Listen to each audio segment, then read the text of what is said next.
ইনসাফ যাত্রার 50 দিনের পদযাত্রী তোমাদের জানাই লাল লাল লাল সালাম। এনকে লাভ সিলাপ্পা 50 দিন ধরে বাংলার পায়ে পায়ে ইতিহাস লেখা পদাধিকদের জানাই লাল লাল লাল সালাম। কোচবিহার থেকে কলকাতা 50 দিনের পদযাত্রীদের জানাই লাল লাল লাল সালাম। পায়ে পায়ে ইতিহাস লেখা বাংলা জুড়ে পদযাত্রীদের জানাই লাখো লাখো লাল সালাম। কোচবিহার থেকে কলকাতা 50 দিনের পদযাত্রীদের জানাই লাল লাল লাল সালাম। এনকে লাভ সিলাপ্পা ডিওয়াইএফআই সিলাপ্পা 50 দিনের পদযাত্রীদের জানাই লাল লাল লাল সালাম। 50 দিনের পদযাত্রীদের জানাই লাখো লাখো লাল সালাম।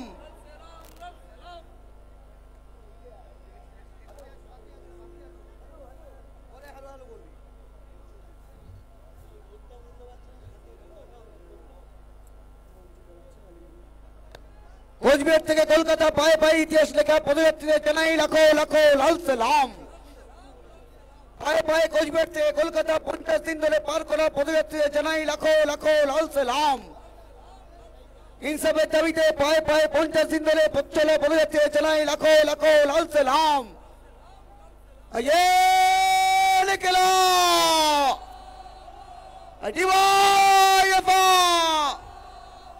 এই 50 দিনের পদযাত্রী জানাই লাখো লাখো লাল সালাম। কোচবিহার থেকে কলকাতা ইনসাফের দাবিতে পথ চলা পদাধিকদের জানাই লাখো লাখো লাল সালাম। এনকে লাভ সিলাপ্পা স্বাধীনতা গণতন্ত্র সমাজতন্ত্র সিলাপ্পা সব বেকারের কাজের দাবিতে 50 দিন ধরে পথ চলা পদাধিকদের জানাই লাখো লাখো লাল সালাম। এনকে লাভ সিলাপ্পা ডিওয়াইএফআই সিলাপ্পা এই দিনেশ মন্দিরের ডিওয়াইএফআই পথে পায়ে পায়ে পথ চলা 50 দিনের পদাধিকদের জানাই লাখো লাখো লাল সালাম। কোচবিহার থেকে কলকাতা ন্যায়ের দাবিতে 50 দিন ধরে পথ চলা পদযাত্রীদের জানাই লাখো লাখো লাল সালাম। ইনসাফ পদযাত্রীদের জানাই লাখো লাখো লাল সালাম।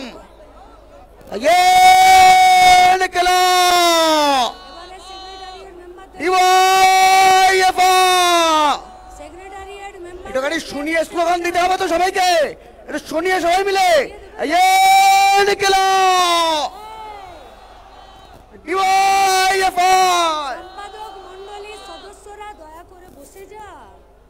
আমাদের মঞ্চে উপস্থিত আছেন ডিওয়াইএফআই এর সর্বভারতীয় সাধারণ সম্পাদক কমরেড হিমক্রনাথ ভট্টাচার্য, ডিওয়াইএফআই এর সর্বভারতীয় সভাপতি কমরেড রহিম, উড়িষ্যা রাজ্য কমিটির সম্পাদক কমরেড যতীন মাহান্তি, ত্রিপুরা রাজ্য কমিটির সম্পাদক কমরেড নবারুণ দেব, ত্রিপুরা রাজ্য কমিটির সভাপতি কমরেড পলাশ ভৌমিক ও আমাদের কেন্দ্রীয় সম্পাদক মণ্ডলীর সদস্য কমরেড সঞ্জীব কুমার। কেন্দ্রীয় কমিটির নেতৃত্বকে এখন সম্মান জানানো হবে। সম্মান জানাবেন আমাদের রাজ্যের সম্পাদক মণ্ডলীর সদস্যরা।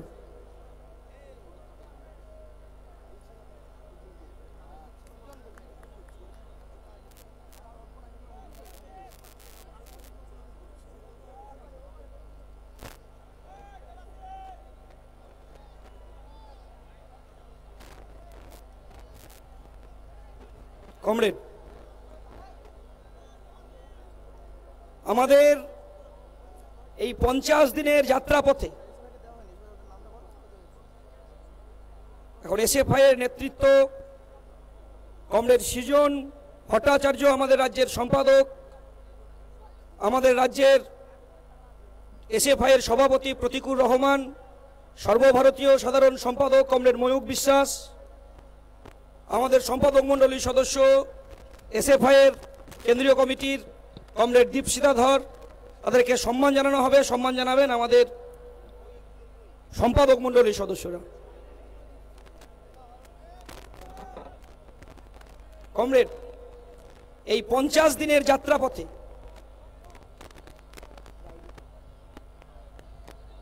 আমাদের স্থায়ী পদযাত্রীরা 2910 কিলোমিটার যেমন পথ অতিক্রম করেছেন, আর এই পদযাত্রীকে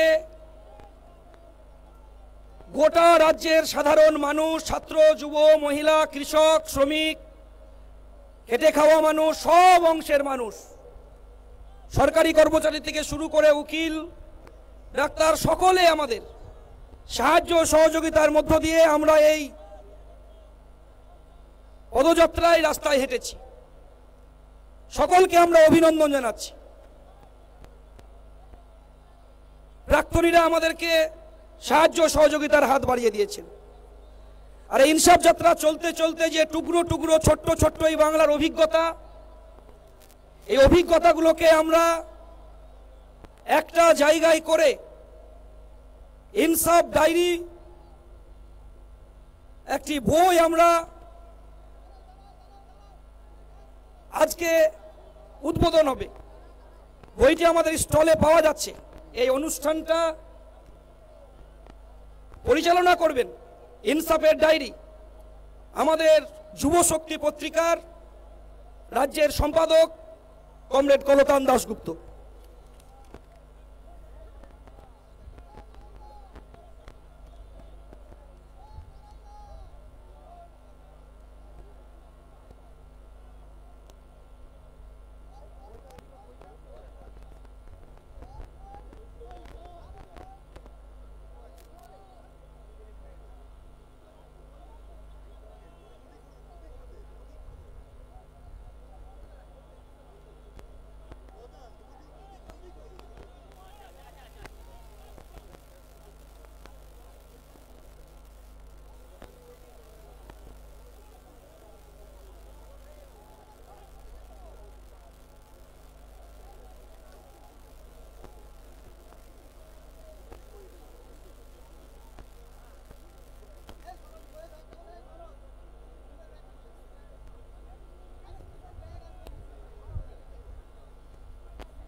এই বই আনুষ্ঠানিকভাবে আমরা প্রকাশ করছি। আমাদের মঞ্চে উপস্থিত আছেন বর্তমান এবং প্রাক্তন নেতৃত্ব।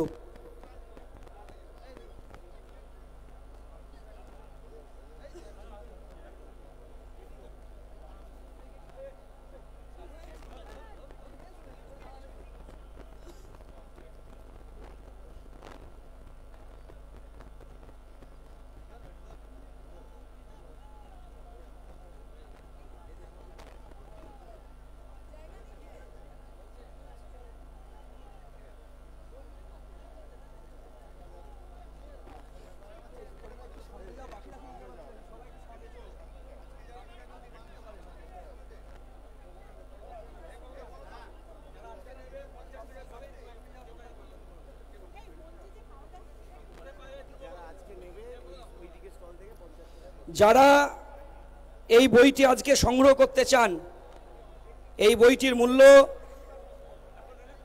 100 টাকা। এখন এই ব্রিগেডের মাঠে আমাদের বাঁদিকে যুবশক্তির স্টল রয়েছে, এখানে 50 টাকায় আমাদের এই বইটি পাবেন, ইনসাফের ডায়েরি। কমরেডস, আমাদের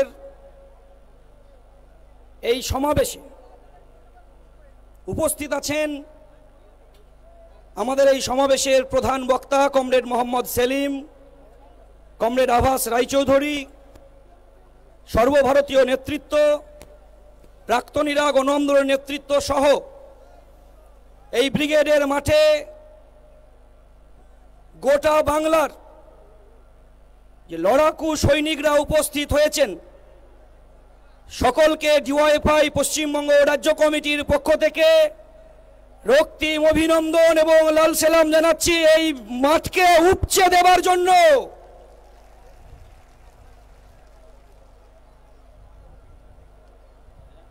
বহু বছর আগে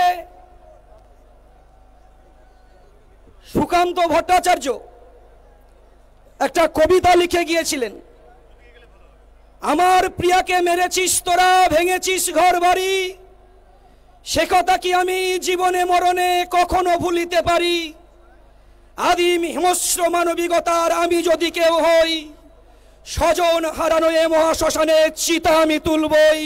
তাই গোটা বাংলা এবং দেশের মাটিতে চিতাকে তোলার জন্য তৃণমূল আর বিজেপির গোটা বাংলার জনগণ আজকে ঐক্যবদ্ধ হয়ে রাস্তায় নেমেছে। তারই প্রমাণ দিচ্ছে আজকের এই মহতী সমাবেশ। আমাদের দেশ বিভাজনের রাজনীতি শেষ কথা বলবে না, শেষ কথা বলবে ভগৎ সিং, রামপ্রসাদ বিসমিল, আশফাকুল্লাহর দেশ, সম্প্রীতির শেষ কথা বলবে। ভাগ নয়, আমরা ভাতের রাজনীতির কথা বলেছি। আমরা এই 50 দিনের যাত্রাপথে যে বাংলাকে দেখেছি, সেই বাংলা অসহায়, মানুষের চোখে অপুষ্টি, ক্ষুধা, মলিন নোংরা কাপড়, চোখের তলে কালি, রাস্তার দুধারে দেখেছি ফাটা গোড়ালি, রাস্তার দুধারে দেখেছি আমাদের মায়েদের নখের তলে ময়লা। এ বাংলা জীবনানন্দ দাশের বাংলা নয়, এ বাংলা নজরুলের বাংলা নয়, এ বাংলা সুকান্তের বাংলা নয়। এই বাংলা আজকে ডাকিনীর বাংলাতে পরিণত করেছে, এই বাংলাকে চোর, লুটেরা, ধাপ্পাবাজের বাংলাতে পরিণত করেছে। তাই লুটের বাংলাকে রক্ষা করে জনগণের বাংলায় পরিণত করার জন্য আমাদের পদযাত্রীরা রাস্তায় হেঁটেছেন। এই 50 দিন যাত্রাপথে আমাদের অসংখ্য অভিজ্ঞতা।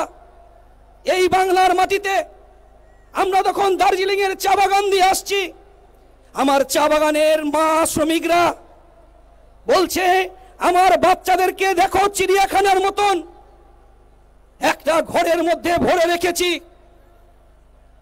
গোটা দিন চা বাগানে কাজ করার পরে যা উপার্জন হয়, আমার ছেলেকে একটু ভালো খাবার দিতে পারি না, রেশন পাই না।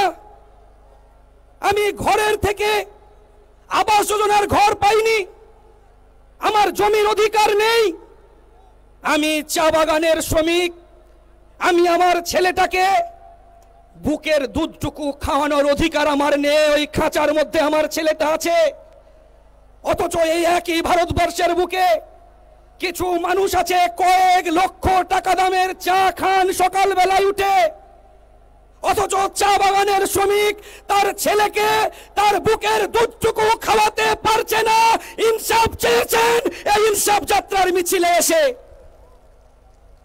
রাত্রি 9:30 10টা বাজছে, দার্জিলিং এর উপর দিয়ে যখন মিছিল আসছে আমাদের, রাত্রের অন্ধকারে মুখে উড়না জড়ানো 18 বছরের একজন যুবতী এসে হাউমাউ করে কাঁদতে কাঁদতে বলছে, আমি ইনসাফ চাই। আমরা বলছি কি হলো? বলছে, আমাকে এই চা বাগানের বস্তিতে তৃণমূলের নেতারা 2 বার পরিকল্পিতভাবে ধর্ষণ করেছে, বিজেপির এমএলএ কিছু করেনি। আমি ইনসাফ চাইতে আপনাদের মিছিলে এসেছি। আমার মুখে যে উড়নাটা জড়ানো আছে দেখছেন, এ লজ্জা আমার নয়, এ লজ্জা গোটা পশ্চিম বাংলার সাধারণ মানুষের। তাই ইনসাফের দাবিতে সেদিন পা মিলিয়েছিলেন আমাদের ইনসাফ যাত্রায়। আমরা দেখেছি যখন মালদায় আমাদের ঢুকছি, গঙ্গাপদ্মা ভাঙন এলাকায় বাড়ি জমি প্রতিদিন তলিয়ে যাচ্ছে, বিড়ি শ্রমিকরা খেতে না পাওয়ার কথা বলছে। মালদায় একদিকে যখন পরিযায়ী শ্রমিকের বাড়িতে গেলাম, বাড়িতে ছোট্ট বাচ্চা, আর দেখছি তার বিধবা স্ত্রী বলছে, আমি বিড়ি বেঁধে গোটা দিনে 70 টাকা 80 টাকা উপার্জন করিয়েতে সংসার চলছে না। আমার স্বামীকে বাইরের রাজ্যে কাজ করতে পাঠিয়েছিলাম, কারণ এখানে কাজ করে আমার কৃষিক্ষেত্রে উপার্জন হচ্ছে না, ধানের দাম পাচ্ছি না, পাটের দাম পাচ্ছি না। বাইরের রাজ্যে কাজ করতে গিয়েছিল, কিন্তু যখন 3 দিন পরে আমি খবর পেলাম আমার স্বামীটা ছাদ থেকে পড়ে মারা গিয়েছে। কাজ করতে গিয়েছিল প্লাস্টারের, অনেক কষ্ট করে একটু টাকা জোগাড় করে আমার পরিযায়ী শ্রমিক স্বামীটাকে বাড়িতে নিয়ে এলাম। কিন্তু যখন বাড়িতে নিয়ে আসছি দেখছি আমার স্বামীর চোখ দুটো নেই। এই দেশের সরকার আমার পরিযায়ী শ্রমিকের চোখ রক্ষা করতে পারে না। এরা গোটা দেশটাকে কিভাবে রক্ষা করবে? কেন প্রতিদিন পরিযায়ী শ্রমিকের সংখ্যা বাড়বে? কেন কফিন বন্দী হয়ে আমার বাংলার ছেলে মেয়েদের লাশ পশ্চিম বাংলায় আসবে? এই প্রশ্নের উত্তর আমাদের ইনসাফ যাত্রায় এসেছে। ইনসাফ যাত্রা যখন নেতায় হয়ে লালগড়ের দিকে এগিয়েছে, মাঠের মধ্যে গ্রামের মানুষ হাজার হাজার আমাদের সঙ্গে পা মিলিয়েছে, আমাদেরকে সাহস জুগিয়েছে, মশাল নিয়ে আমাদেরকে রাস্তা পার করে দিয়েছে। শুধু তাই নয়, তারা এসে তাদের যন্ত্রণার কথা বলেছে, আমাদেরকে এসে বলছে একই দিনে আমার ঘরের মধ্যে মেয়েকে আমাকে ধর্ষণ করার পরেও আমার দোষীরা শাস্তি পায়নি। ইনসাফ চেয়ে গিয়েছে ইনসাফের মিছিলে। বলছে আমরা আমাদের গ্রাম থেকে 9 জনকে তুলে নিয়ে গিয়েছিল। একজন সধবা এসে বলছে যে আমি কেন সধবার বেশে আছি জানেন? শাখা সিঁদুর পরে 10 বছর পরেও আমার স্বামীর দেহ পাইনি। যারা আজকে তৃণমূলের নেতা মাওবাদী সেজে আমার স্বামীর দেহটাকে নিয়ে গিয়েছিল। আর একজন বিধবা মহিলা এসে বলছে জানেন আমি কেন আজকে বিধবার বেশে আছি?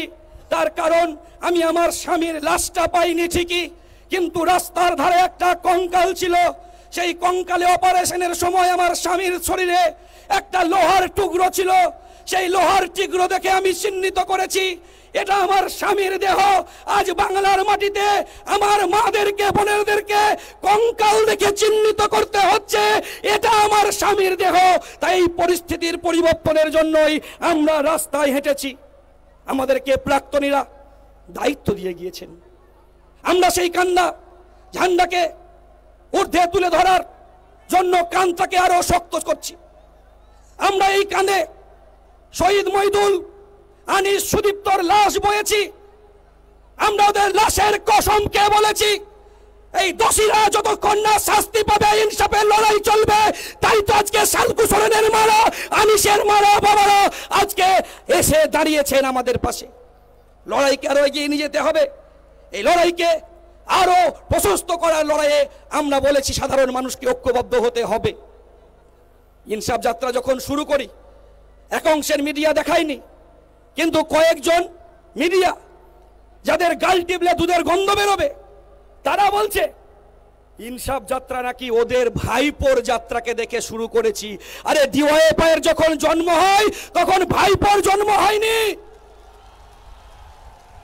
ভাইপোর যাত্রায় হাজার হাজার পুলিশ থাকে, আমাদের যাত্রায় লাখো লাখো মানুষ থাকে। ভাইপোর যাত্রায় লক্ষ লক্ষ টাকার তাবু থাকে। আমাদের যাত্রায় বাপ কাকাদের ঘামের টাকা দিয়ে আমাদের কৌটো নাচিয়ে সেই টাকা দিয়ে একটু ডাল ভাত আর চাদর মুড়ি দিয়ে থাকার ব্যবস্থা থাকে। ভাইপোর যাত্রায় চোর চোর বলে জুতো ছোড়ে, আর আমাদের যাত্রায় লাখো লাখো ফুল ছড়ায়। আর এই ফুলের কসম খেয়েছে আমাদের ইনসাফ যাত্রীরা এই পরিস্থিতির পরিবর্তন ঘটানোর জন্য। আজকের সময়ে দাঁড়িয়ে একটা সময় বলছিল না তৃণমূলের কয়েকজন নেতারা যারা আজকে কম্বল মুড়ি দিয়ে জেলে রাত কাটাচ্ছে, আমাদের নেতাদেরকে ঘরে ঢুকিয়েছিল, তারা আজকে আমাদের মঞ্চে আছে, সমাবেশে আছে।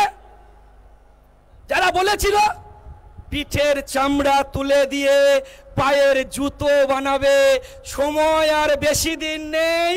গোটা বাংলার মানুষ তৈরি হচ্ছে এই তৃণমূল আর পুলিশের দলদাস এক অংশের পিঠের চামড়াকে গুটিয়ে ঢোল তৈরি করবে, চরম চরম ঢাক বাজাবে, আর সেই ঢাকের তলে ভাইপো আর পিসিকে এই জনগণ নাচাবে। এটাই বাংলা। আজকে পশ্চিম বাংলায় যেদিন বুদ্ধদেব ভট্টাচার্য শেষ রিজাইন লেটারটা দিয়ে এসেছিল, আমাদের বাংলার মুখ্যমন্ত্রী বুদ্ধদেব ভট্টাচার্যের বেতন ছিল ৭৫৪০ টাকা। 11 বছরে এই মুখ্যমন্ত্রীর বেতন হয় 2,10,০০০ টাকা মাসে। এ রাজ্যে মুখ্যমন্ত্রীর বেতন বাড়ে, এমএলএর বেতন বাড়ে, এমপিদের বেতন বাড়ে, বেতন বাড়ে না পার্শ্ব শিক্ষকদের, বেতন বাড়ে না সিভিক ভলেন্টিয়ারদের। বেতন বাড়ে না, গ্রিক ওয়ার্কারদের শ্রমিকের বেতন বাড়ে না, কৃষক ভাতা পায় না, বার্ধক্য ভাতা বিধবা ভাতা বাড়ে না, 100 দিনের কাজের টাকা পায় না, 100 দিনের কাজের টাকা বাড়ে না, প্রতিবন্ধীদের ভাতা বাড়ে না। এটাই বাংলা। তাই আমাদের ভাইপো বুদ্ধদেব ভট্টাচার্যের বাড়িতে দেখবেন মানুষ ফুল পাঠায়, আর দিদিমণির ভাইপোর বাড়িতে ইডি আর সিবিআই এর চিঠি পাঠায়।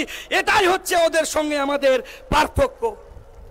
এই বাংলা ইনসাফ যাত্রায় হেঁটেছি। আমরা বলেছি স্কুলের সামনে শিক্ষক আর ছাত্রদের ভিড় বাড়াতে হবে।